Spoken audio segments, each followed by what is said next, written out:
Real analysis 2 का complete course हम study कर रहे हैं। चैप्टर नंबर 4 इम्प्रॉपर इंटीग्रल्स पर ये 5th वीडियो है। इस वीडियो में हमारा टॉपिक है इम्प्रॉपर इंटीग्रल ऑफ टाइप 3, या इसको ये भी कहते हैं improper integral of third kind. Concepts के नाम जो होते हैं वो डिफरेंट बुक्स में जो ऑथर होते हैं वो डिफरेंट सजेस्ट कर देते हैं। जैसे इसका नाम ये भी है कि improper integral of mixed type, okay, या मिक्स्ड काइंड।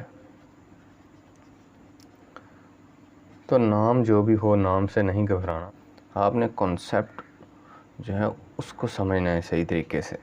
इस वीडियो के अंदर टाइप 3 को हम कैसे स्टडी करेंगे, सबसे पहले हम इसकी मोटिवेशन देखेंगे कि क्यों टाइप 3 को डिफ़ाइन किया गया था, कैसे इसको डिफ़ाइन किया गया। उसके बाद इसकी 3 डिफरेंट डेफिनेशन देखेंगे जो आपको इजी लगे, जो आपके अकॉर्डिंग हो, आप उसको यूज़ कर सकते हैं, डेफिनेशन को लिख सकते हैं अपने स्टडी सेशन में। और इसके अलावा इसके हम 5 केसेस हैं इम्प्रॉपर इंटीग्रल ऑफ टाइप 3 के। देखें, पहले टाइप 1 आई थी, उसके 3 केसेस थे, फिर टाइप 2 आई, उसके 4 केसेस थे, अब टाइप 3 आ गई है तो इसके 5 केसेस हैं। ओके, ये टाइप 1 थी, 2, 3। इससे रिलेटेड हम एग्ज़ाम्पल्स को भी सॉल्व करेंगे। एक क्वेश्चन से अपनी वीडियो स्टार्ट करते हैं। मैं लिखता हूँ -∞ to 2 1/x - 2 dx। अब क्वेश्चन ये है कि बताएं क्या ये टाइप 1 का इम्प्रॉपर इंटीग्रल है या टाइप 2 का है। तो वीडियो को पास करें और देखें ज़रा।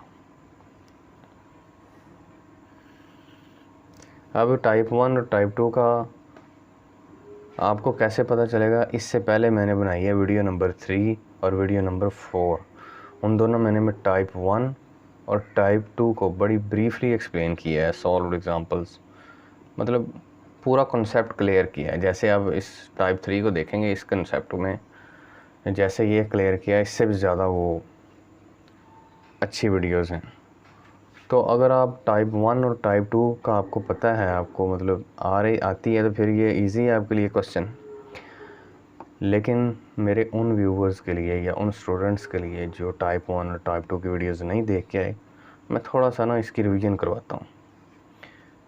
a to b f(x) dx, ये सिंबल है इंटीग्रल का, और इसमें अगर a भी फाइनाइट नंबर हो, b भी फाइनाइट नंबर हो, और a और b और इसके दरमियान a b एक इंटरवल होता है इस तरह का, a और b और इसके दरमियान जितनी भी वैल्यूज़ हैं उन सब पर ये f(x) फाइनाइट आंसर दे। ये फाइनाइट हो, ये फाइनाइट हो, इसके आंसर भी फाइनाइट आए, तो फिर हम कहते हैं कि ये वाला हमारा इंटीग्रल जो था ये प्रॉपर था। लेकिन अगर इन जो अभी मैंने कंडीशंस बताई हैं इनमें से एक भी फेल हो जाए तो वो क्या होता है, इम्प्रॉपर इंटीग्रल। उसके बाद इम्प्रॉपर इंटीग्रल की 2 टाइप्स हैं।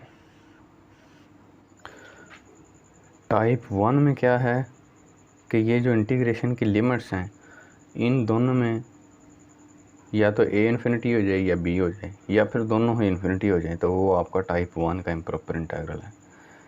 मतलब a आ जाए आपका -∞, या फिर b आ जाए आपका इन्फिनिटी, या फिर a -∞ के साथ b भी इन्फिनिटी आ जाए, तो ये आपकी टाइप 1 थी।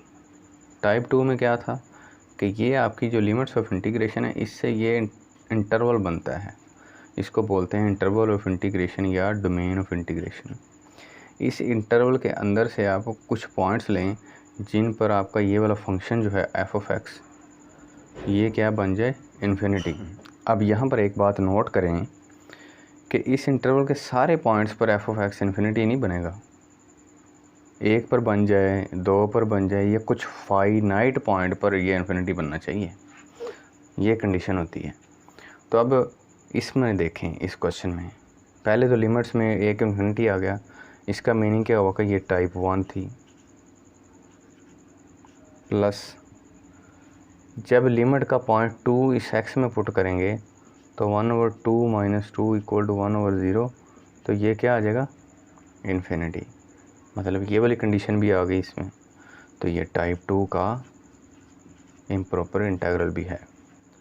तो अब हम इसकी डेफिनेशन देख लेते हैं कि जो टाइप 3 का इम्प्रॉपर इंटीग्रल होता है ना, उसमें टाइप 1 और टाइप 2 को मिक्स किया होता है। अब इसकी डेफिनेशन क्या बनेगी? The integral a to b f of x dx is called improper integral of type 3 if it is of type 1 and type 2। इस डेफिनेशन का क्या मतलब है कि ये वाला इंटीग्रल जो है वो आपका इम्प्रॉपर इंटीग्रल होगा टाइप 3 का अगर ये टाइप 1 और टाइप 2 दोनों का हो। ओके, या इसी डेफिनेशन को थोड़ी सी वर्डिंग चेंज करके ऐसे भी लिख सकते हैं,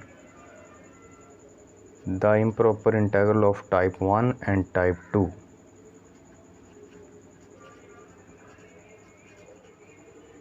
इससे डेफिनेशन का क्या मतलब है कि कैसा इम्प्रॉपर इंटीग्रल जो एक ही वक्त में टाइप 1 का भी हो और टाइप 2 का भी हो, उसको हम कहते हैं कि वो इम्प्रॉपर इंटीग्रल है टाइप 3 का।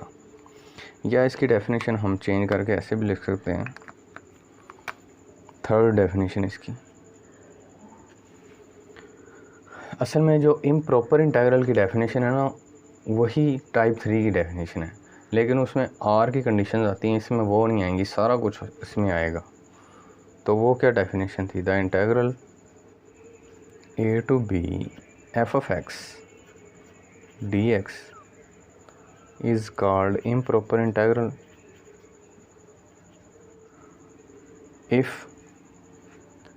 उसमें दो कंडीशंस हैं, डोमेन ऑफ इंटीग्रेशन अनबाउंडेड हो, ये डोमेन ऑफ इंटीग्रेशन होती है। ये अनबाउंडेड होने का मतलब क्या है कि इसके एंड्स जो हैं इनमें कोई एक इन्फिनिटी आ जाए। और बी कंडीशन क्या थी? F of X becomes discontinuous within A B. मतलब इसमें से कुछ फाइनाइट पॉइंट्स हम लें, एफ ऑफ एक्स में पुट करें और वो इन्फिनिटी बन जाए या अनडिफाइंड बन जाए, तो उसको हम कहते हैं डिसकंटिन्यूस। अब जब इम्प्रॉपर इंटीग्रल की हमने डेफिनेशन लिखी थी तो यहाँ पर आर लिखा था हमने, यानी ये टाइप 1 के लिए था और ये टाइप 2 के लिए था। लेकिन अब टाइप 3 में ये दोनों कंडीशन इकट्ठी आ जाती हैं, इसमें आर नहीं आता। तो ये तीन डेफिनेशन आपको दे दी हैं। ये मैंने टाइप 1 और टाइप 2 के सारे केसेस बना दिए हैं। टाइप 1 के 3 केसेस हैं, चौथा नहीं है, लेकिन टाइप 2 के 4 केसेस हैं। थोड़ा सा देख लेते हैं। टाइप 1 में यहाँ पर डोमेन ऑफ इंटीग्रेशन यानी लिमिट्स पर कंडीशन होती है कि वो इन्फिनिटी हो। पहले ए इन्फिनिटी है, फिर इसमें बी इन्फिनिटी है, इसमें दोनों इन्फिनिटी हैं। तो ये तीन केस हैं। अब देखें टाइप 2 में क्या है, इधर ए इन्फिनिटी है, लेकिन टाइप 2 के अंदर लिमिट्स आपकी फाइनाइट होंगी, सारे केसेस में लिमिट आपकी फाइनाइट होंगी, इन्फिनिटी नहीं होगा। लेकिन जैसे इसमें ए इन्फिनिटी था तो इधर ए जब आप एफ ऑफ एक्स में पुट करेंगे, ये वाला ए जब आप एफ ऑफ एक्स में पुट करेंगे तो एफ ऑफ एक्स आपका अनडिफाइंड बन जाएगा या इन्फिनिटी बन जाएगा। तो इसका मतलब ए आपका क्या होगा? Point of infinite discontinuity. इस तरह के टर्म्स के लिए प्रीवियस वीडियो देखना ज़रूरी है।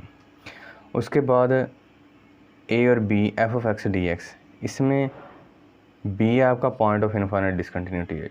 केस 1 में ए पॉइंट था और केस 2 में बी। इधर देखें ऊपर बी की जगह पे इन्फिनिटी है ना, लेकिन इधर बी फाइनाइट है, लेकिन बी पुट करने से एफ ऑफ एक्स इन्फिनिटी आ रहा है, तो B point of infinite discontinuity. और यहाँ पर ए और बी दोनों पुट करने से एफ ऑफ एक्स इन्फिनिटी बनेगा, यानी दोनों पॉइंट ऑफ इनफाइनाइट डिसकंटिन्यूटी। और यहाँ पर केस 4 में ना ए ना बी दोनों पॉइंट ऑफ इनफाइनाइट डिसकंटिन्यूटी नहीं है, लेकिन इन ए और बी एक इंटरवल होता है ना, इस इंटरवल के सेंटर में कोई भी पॉइंट, उस पॉइंट पर ये एफ ऑफ एक्स इन्फिनिटी बन जाएगा। तो C is point of infinite discontinuity.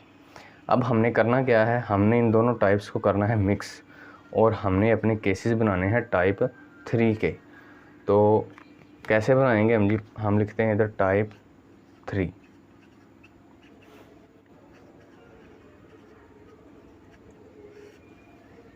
Case 1 में हम क्या करते हैं, पहले हम ये चेक करते हैं कि क्या हम टाइप 1 का जो फर्स्ट केस है इसको टाइप 2 के फर्स्ट केस में मिक्स कर सकते हैं। फर्स्ट केस इसका लिख लेते हैं, -∞ से b f(x) dx। ये वाला केस लिख लिया। अब इसमें होना क्या चाहिए कि एक ही टाइम में ये प्रॉपर्टी भी आए और साथ ये भी आए। अब ये मैंने लिख दिया इधर। अब एक ही जगह पर देखें क्या है, -∞, लेकिन टाइप 2 क्या कहती है कि जो पॉइंट ऑफ इनफाइनाइट डिसकंटिन्यूटी होगा वो फाइनाइट नंबर होगा। ए आपका फाइनाइट नंबर है, लेकिन केस 1 का जो हमने टाइप 1 का लिया वहाँ पर एक ही जगह पे क्या है, इन्फिनिटी। इसका मतलब इन्फिनिटी जो है वो पॉइंट ऑफ इनफाइनाइट डिसकंटिन्यूटी की डेफिनेशन में नहीं आता। ओके, तो फिर हम इस अपनी केस 1 को टाइप 2 के केस 1 में मिक्स नहीं कर सकते। हम ना इस केस को अब इसमें देखते हैं, इसमें मिक्स करके देखते हैं। तो ये वाला केस हमने इधर लिखा हुआ है। केस 2 में क्या है, B point of infinite discontinuity, यानी बी फाइनाइट होना चाहिए। तो इधर देखें, इसमें तो बी फाइनाइट ही है। तो इसका मीनिंग ये हुआ कि हम केस 1 को किस में मिक्स कर सकते हैं, केस 2 में। तो यहाँ पर आप क्या लिखेंगे, अब एक तो डोमेन पे कंडीशन आ गई इन्फिनिटी वाली, और दूसरा जब बी आप f(x) में पुट करेंगे तो ये इन्फिनिटी आएगा, मतलब B is point of infinite discontinuity. अब हम लिखते हैं केस 2। केस 2 में हम क्या करते हैं जी, इसी इंटेग्रल को इसमें मिक्स करने की कोशिश करते हैं केस 3 में। तो इसमें क्या है, ए और बी दोनों पॉइंट ऑफ इनफाइनाइट डिसकंटिन्यूटी हैं, मतलब दोनों का फाइनाइट होना ज़रूरी है, लेकिन यहाँ पर तो एक इन्फिनिटी लिया हुआ है, तो फिर ये इसके अंदर मिक्स नहीं हो सकता। अब इसको इसके अंदर मिक्स करके देखते हैं। इसमें क्या है, ए और बी के सेंटर में कोई पॉइंट है फाइनाइट सी, वो पॉइंट ऑफ इनफाइनाइट डिसकंटिन्यूटी है। तो अब अगर ये हम ले रहे हैं तो -∞ से लेकर बी के सेंटर में तो बेशुमार पॉइंट्स हैं, फाइनाइट हैं, तो उनसे हम कोई सी ले सकते हैं। तो इसका मतलब ये हुआ कि इसको हम मिक्स कर देंगे इस केस 4 के अंदर। तो हम क्या लिखेंगे, केस 1 का -∞ से लेकर b f(x) dx, और इसमें क्या करना है, -∞ से b के दरमियान का पॉइंट लेना है c।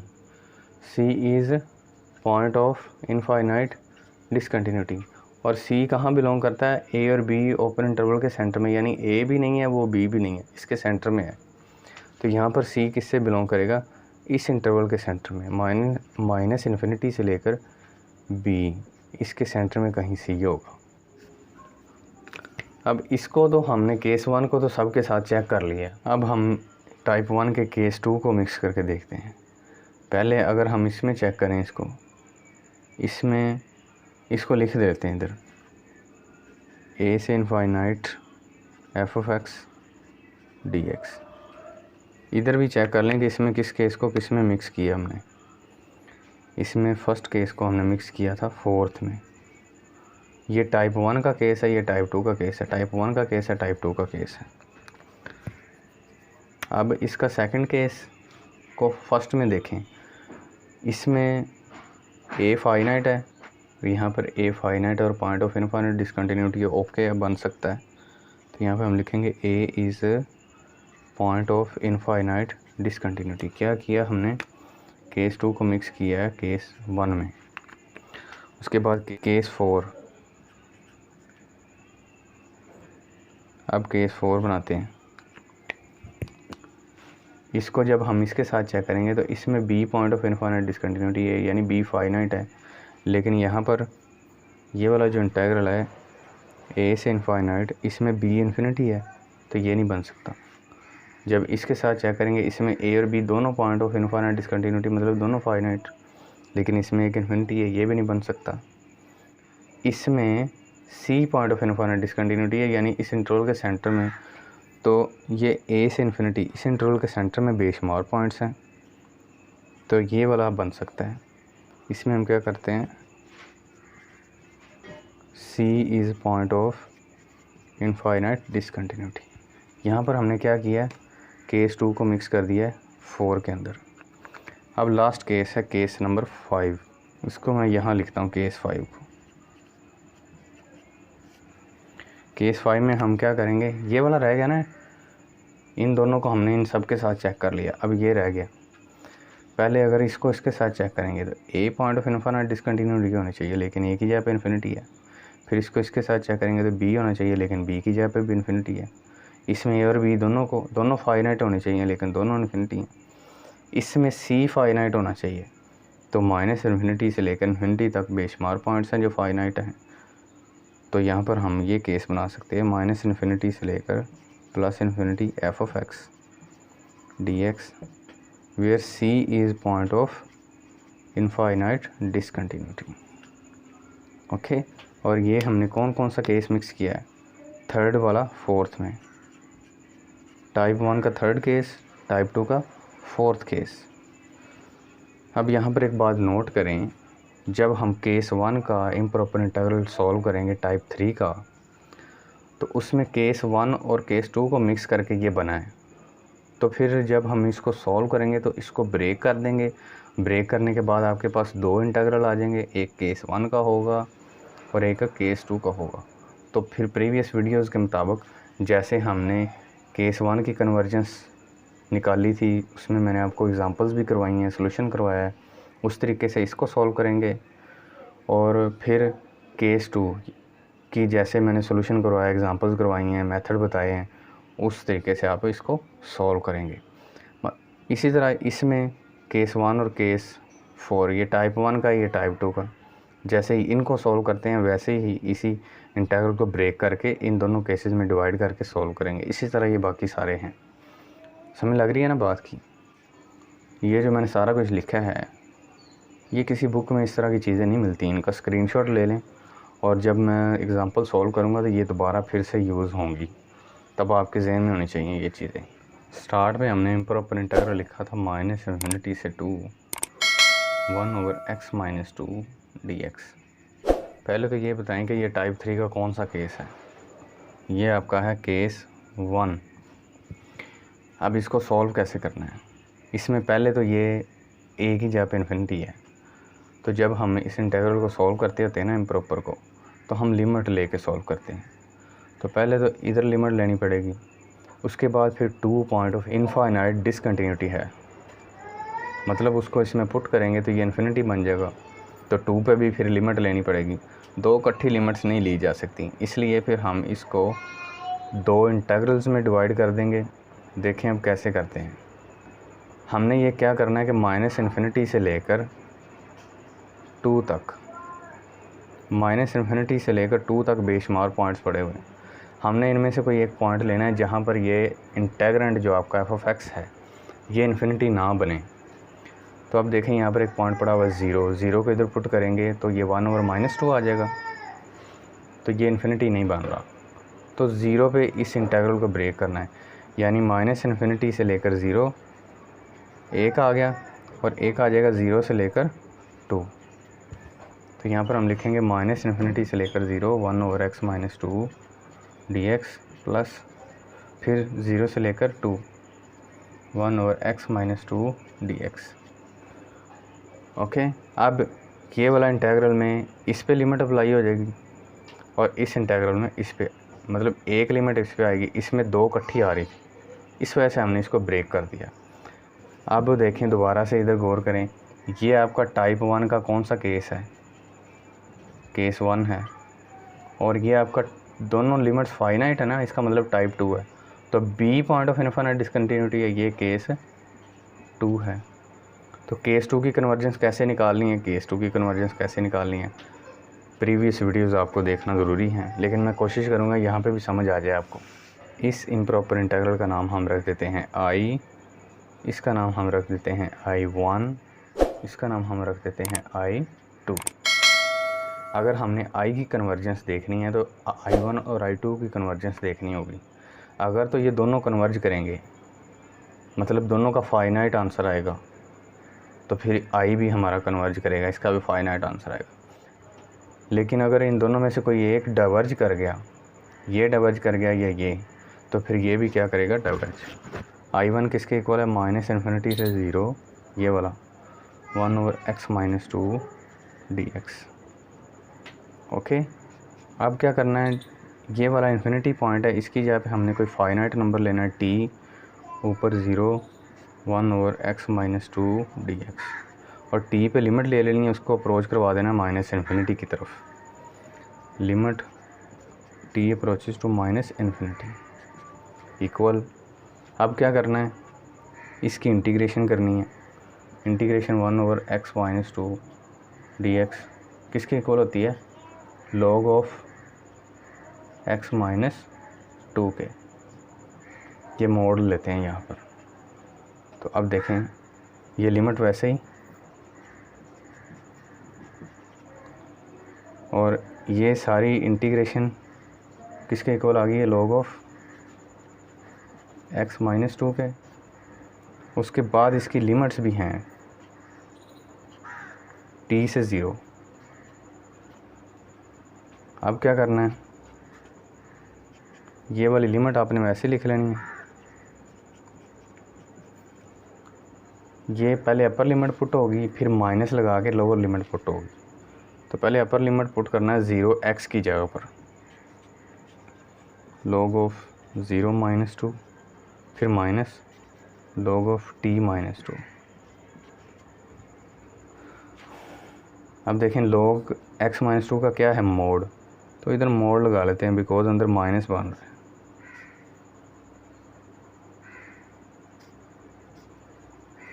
ओके, तो अब देखें, ये लिमिट t अप्रोचेस टू -∞ वैसे ही, और ये log ऑफ -2 बना, तो -2 का मोड +2, तो ये आ जाएगा log ऑफ 2 माइनस, ये आ जाएगा log ऑफ t - 2।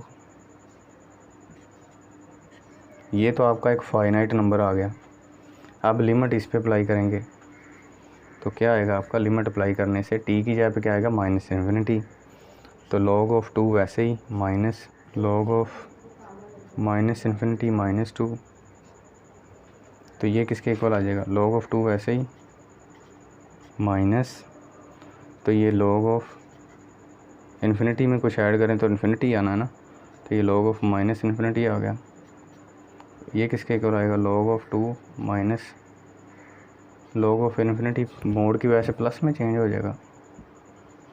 अब आपको पता है कि जब आप इन्फिनिटी का log लेते हैं तो वो क्या आता है, इन्फिनिटी, तो ये एज अ होल क्या बन गया, इन्फिनिटी। अब आपका जो I1 इम्प्रॉपर इंटीग्रल है वो इन्फिनिटी आ गया, कोई फाइनाइट नंबर नहीं आया। इसका मतलब ये हुआ कि I1 क्या करता है, डाइवर्ज।